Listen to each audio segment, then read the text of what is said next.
If you've ever gotten a text that says, "I'll come over around 7," and felt a quiet tension in your chest, this is for you.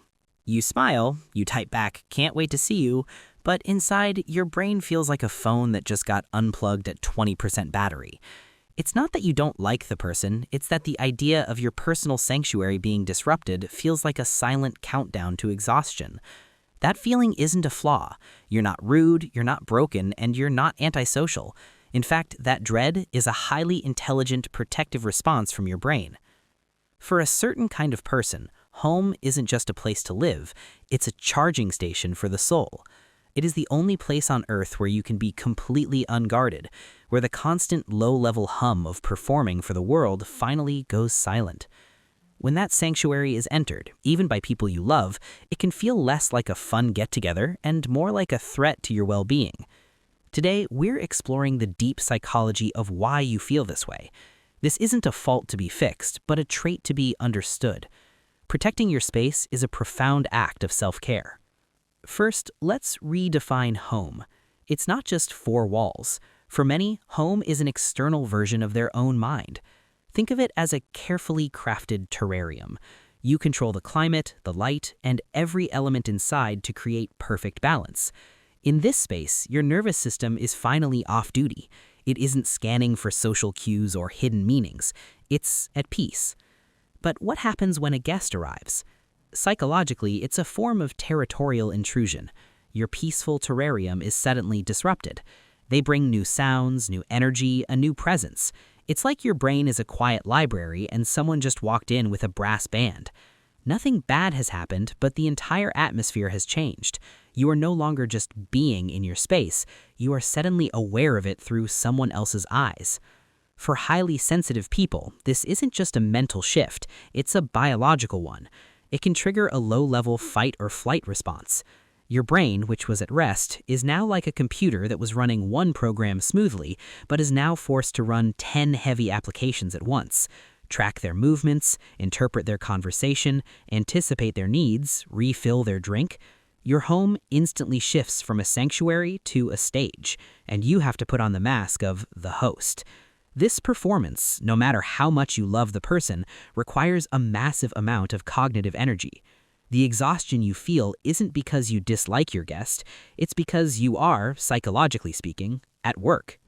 This brings us to the social battery. Think of it like a phone battery. For an extrovert, socializing is like plugging into a charger. It fills them up. But for an introvert, every social interaction, even a good one, drains that battery percentage. And hosting is a power-draining app unlike any other. Why? Because when you're a guest, you're just a passenger on a bus, enjoying the ride. When you're the host, you are the driver, navigating traffic, checking the engine, and making sure every single passenger is comfortable. You become an air traffic controller for emotions, constantly scanning to ensure everyone has a smooth flight. But here's the paradox. Why is it that the nicest, most empathetic people often hate hosting the most? It's because you care so much about your guest's experience that you can't relax. Your desire to make them feel comfortable overrides your own need for comfort. It's like being a master chef who is so obsessed with every detail of the guest's meal that you forget to eat yourself. For you, hosting is a performance you desperately want to get right. This is why the moment the door closes behind the last guest feels like the purest form of relief. It's not joy that they're gone. It's the profound relief of finally being able to stop performing. The silence that follows feels like oxygen. Then there's a deeper layer, the fear of being observed. Your home is the backstage of your life. It's where your half-finished projects lie around, where the real, unedited version of you exists. A guest turns on the spotlight. Suddenly, your comfortable, lived-in space feels like it's being judged. It's as if your personal diary was left open for someone to read. Every flaw is illuminated. Every choice is up for review. Does this sound familiar?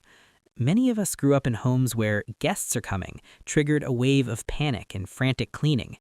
If you did, your brain may have been conditioned to associate the doorbell with a spike of cortisol, the stress hormone. So now that sound is a starting pistol for a race you never wanted to run. For those who are highly sensitive people, or HSPs, this goes even deeper. It becomes a physical experience. Imagine your nervous system is a finely tuned guitar. For an HSP, the extra noise, the clutter, and the unexpected movements of a guest aren't minor annoyances. It's like someone is strumming all the strings at once, creating a sensory assault. Your brain, which thrives on quiet harmony, becomes overloaded and exhausted. This isn't a choice, it's neurological. The desperate need for the visit to end isn't about pushing the person away, it's about a desperate need to turn down the volume. Society lumps people who prefer solitude into one box, antisocial. But this is wrong, and psychology offers a much better word. Researchers identify 3 ways people approach social life: shyness, avoidance, and unsociability. Imagine socializing is a swimming pool. A shy person wants to jump in but stands by the edge, anxious about how cold the water might be. An avoidant person fears rejection so much they believe the water is dangerous and stay away from the pool entirely. But then there's a third type, the unsociable person. This is a non-fearful preference for solitude. The unsociable person looks at the pool, sees that people are having fun, but is simply happier reading a book in the shade. It's not driven by fear or anxiety. It's a calm, quiet preference for their own company. It is a benign and healthy form of social withdrawal. Many people who dislike having guests are not shy or avoidant. They are unsociable. They have rich inner worlds. They don't need constant external stimulation to feel content. If you've spent your life feeling guilty for not wanting a house full of people, you can let that go. You aren't failing at being social. You may just be a healthy, well-adjusted, unsociable person honoring your own nature. So how do you protect your peace without pushing people away? The answer isn't to force yourself to love hosting. The answer is acceptance and strategy. First, you must set boundaries. Think of a boundary not as a wall, but as a garden gate. You decide when it opens and for how long. A clear time limit is your best friend. A boundary sounds like this: I'd love to see you. I'm free between 2 and 4 p.m. This gives you a defined endpoint and prevents the anxiety of an open-ended visit. Second, use the third place. Your home is your first place, your sanctuary. Work is your second. A third place is a neutral public environment, like a coffee shop or a park. Think of it as a neutral meeting ground for a peace talk. No one has the home field advantage, so you can connect with people you love without sacrificing your charging station.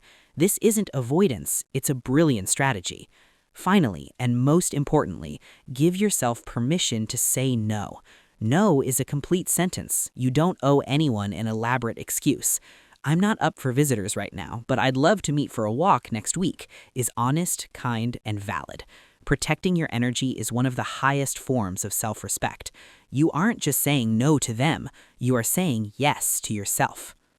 If you have spent years feeling guilty for guarding the door to your sanctuary, let that guilt go. You are not cold, you are not broken.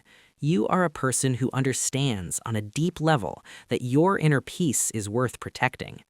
Your home is your emotional reset button. Honoring your need for that space isn't selfish, it's essential. You can love people deeply and still guard your peace. You can be a warm, caring friend and still choose to connect in ways that don't fracture your inner world. The goal was never to learn how to love hosting. The goal is to learn how to accept yourself without apology and to build a life that feels true to your own nature. And now I want to hear from you. So many people feel this way but never talk about it. Share your experiences in the comments. Do you feel that dread when guests are coming over? What strategies have helped you? Reading each other's stories can be incredibly validating. If this video resonated with you, please consider subscribing for more deep dives into psychology and human behavior. Thank you for watching. See you in the next one.